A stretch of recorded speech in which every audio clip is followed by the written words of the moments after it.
Welcome back, Terrifics, to your live continuing coverage of CES Unveiled in New York City 2015, only on BeTerrific. I'm Michael Arts. This is a special edition of the Michael Arts Show from CES Unveiled. And you are the Terrifics. You make BeTerrific special. We missed you in the break. I missed you in the break. I'm just really excited because, you know, we've been talking a lot about VR and about 360 video, and we've been putting up a bunch of 360 videos, VR videos, and talking about doing a lot more coverage with 360 and VR. There are two pain points. One is that you have to use multiple cameras. Well, we're working on talking to a company where we can alleviate that problem, and we'll be able to do it live.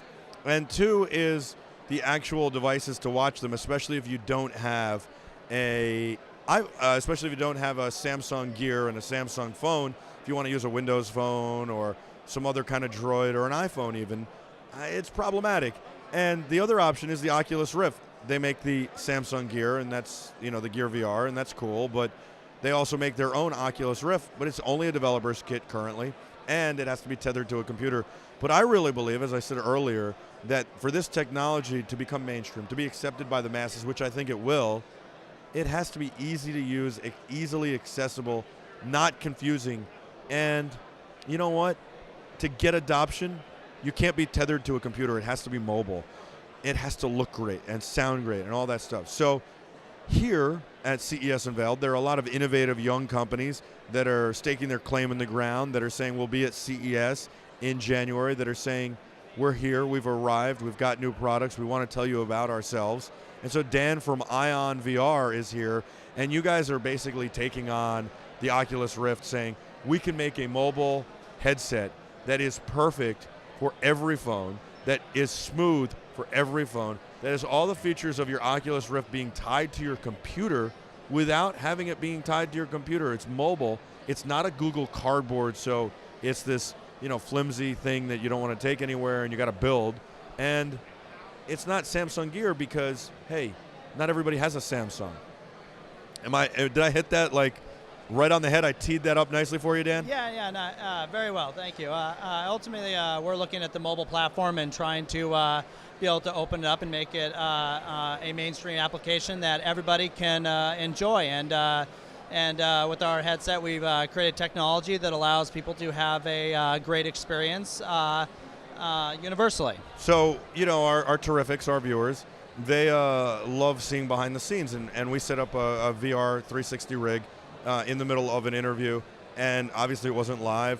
We did the whole thing live, and then we took this, stitched all the video together, and they were able to watch myself interview Larry Holmes. They were able to then go and watch what Greg did during the whole interview by spinning it around or by holding their phone and moving it around. We also did a 360 video with Bill and Patrick Shea in their barn with the Back to the Future cars. They own the only car held in private collection that was actually in the movie, the only DeLorean, time machine that is, and it was in the third movie. They own the truck, the Toyota truck from the movies. They own the Libyan van, the VW thing, and they own a tribute car built by Barris, so it's the exact specifications as the original car. And then they own a gimbal, a process car on a gimbal, and so from the movies. So it's pretty amazing, and we were able to then not only go into the garage and show you all they have a lot of the props and clothing and toys. We were able to also show you inside the cars with VR. It's cool because you can take, you know, a headset, put it on, turn around, and you can, like you're sitting in the car, you can see the flux capacitor, you can see what the door handles look like, you can see the time circuits, look up and see the ceiling, which you could never see before, never see in the movies. Yeah, so cool. And then we did a project with LG a week ago in Times Square, and we put it in the middle, and when you can look at what's going on, or you can look at the sky, or you can spin it around and look at the audience and see their reaction. It's a really great perspective, and I think it's going to be a really cool perspective for a lot of things to be able to do stuff like that. I dream of doing auto show coverage, much like we're doing this today, and have a VR setup where if we're talking about a Porsche, you could be in that Porsche, and they don't necessarily need to see you and I talking about the Porsche. They can see the inside of the Porsche and move around like they're in it. I think that's going to be cool. Yeah. So you are working on the hardware to make this possible. Tell me, this is a prototype. Yep. You've got the molds going, and this will be out in Q1 of 2016. Correct. I'm excited about this. You're in the capital, the tech capital of the middle of the country, Boise, Idaho? Right. The Silicon Valley of the Mid. The mid? Close. I mean, just a hop, skip away. I think you guys started with the technology because you took potatoes and you took the wires and you put it in and then you made a clock. Right, yes, exactly. And then we evolved to a potato gun and then to DRAM to then virtual reality. So tell me about what makes this similar to what an Oculus would do. Well, ultimately we've taken a lot of the processing that's required from to make VR from a lens distortion, a color separation, and moved that into a lens system that is on the actual headset, and we have some onboard processing that is able to smooth out the actual VR experience. I think that you're proving that to me by having me put it on. I'm putting it on, and I'll tell you, we've tried some headsets and not gotten great results from them at all, and find them very hard to use and cumbersome. Is this using a specific app, or is this just any old video? I'm in like a roller coaster. Yep, that's actually an MP4 360 video, and it's a 360 player that we built, but our hardware system that we've built will work with any existing app, and will work with existing content that's been created for VR, with just one small minor tweak with an SDK that we're going to be releasing soon. We've been really kind of in hiding, if you will. I haven't been talking about this tech much, and we had our first article come out on Forbes on July 3rd, and we're kind of, I guess, unveiling.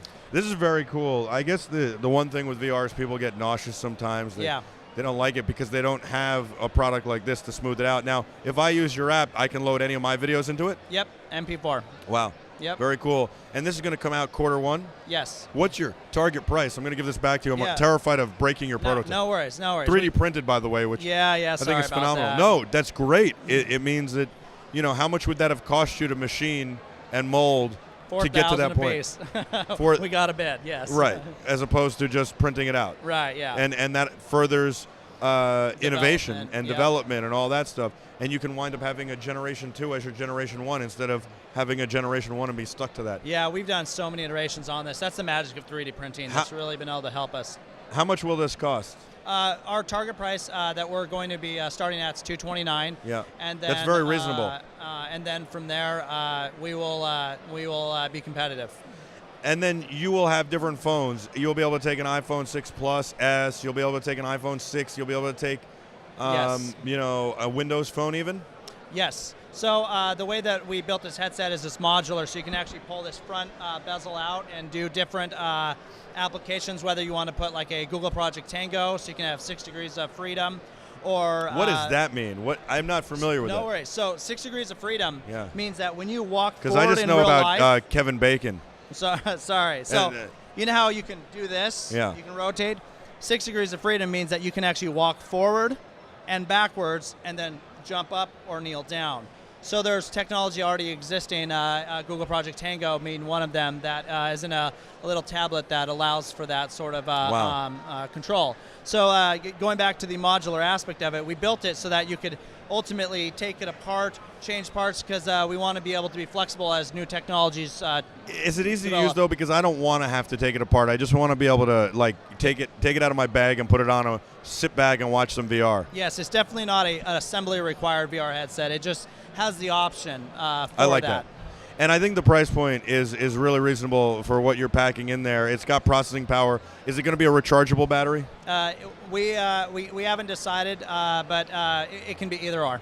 And how long do you think the battery will last? Currently, it's about 2.5 months. 2.5 months? Yeah. Wow. Yeah. That's very impressive. And again, that. What would the other option be? Just like double A's or something? Yeah. Right now, in this particular one, is 2 AAA batteries. Okay. We use the lithiums, of course, because they're lightweight. Sure. But you could do little coin cells, or even if you want like a 9-volt. How did you get into VR? I got into VR. I actually was doing security auditing and pen testing, and I had a friend who purchased an Oculus Rift from the Kickstarter very early. Developer kit. And then I looked at that and was like, this is the future. It is. I agree. Really, they spawned that mass adoption possibility, and it's really amazing. what's transpired. Even if I wasn't, selling this product and, just seeing the innovations come out of VR in the last, year or year and a half, it's what made you think wild. you could do it? Hey, I can build this.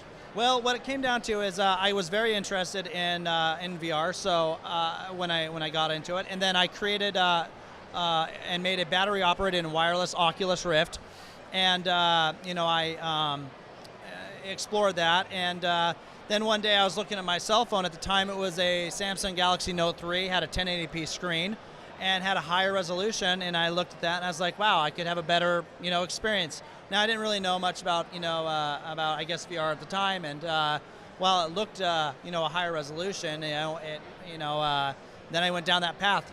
What's funny is we like to joke. One of the very first iterations of a headset I made was out of cardboard.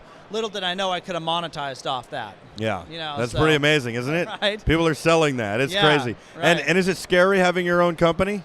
Yeah, absolutely. It's it's the roller coasters of the ups and downs of business startups. It's quite an amazing ride, and I haven't slept much in a year and a half. Well, I can understand that. I think it's awesome. I can't wait for you to send us the real one and for us to review it and share it with our Terrifics. I'm very excited. We're doing a lot of content. We want to get, I love the colors. It matches our colors. We want to get the Terrifics to start adopting this so they can watch our content with it. So absolutely, let's figure out some kind of way to do that, and let's get an early one when you're ready with it. Yep. And congratulations. Did you do a Kickstarter at all? Or we have really waffled back and forth on doing Kickstarter. The only reason why we have kind of not done it yet is because of a lot of people have had bad experiences with Kickstarter with the mobile VR. You just need more press from guys like us and more people to buy in the Terrifics. How can people find out about you? Right now, you can go to our website, check out all the IonVR.com? IonVR.com, yes. I like it, and it's basically IonVR. Right. And I've got my IonVR. Right, or it's, the Ion like the other one. But IonVR.com. Dan, the pride of Boise, Idaho. and also you and Boise State University. Yes. What are they? I can't remember. They got the orange and blue uniforms, though, don't they? Yes, they do. And that blue field. Blue field, yes. Yeah. And what was the guy, Dan Johnson, who proposed to his girlfriend on the field during the Fiesta Bowl? Yes. Yeah, I think that was his name. I interviewed him honest, once. I don't exactly remember, but I do remember them proposing on the field. Yeah, they were a cool couple. Anyway, thank you so much. Dan, thank you for coming in and sharing that with us. VR is amazing.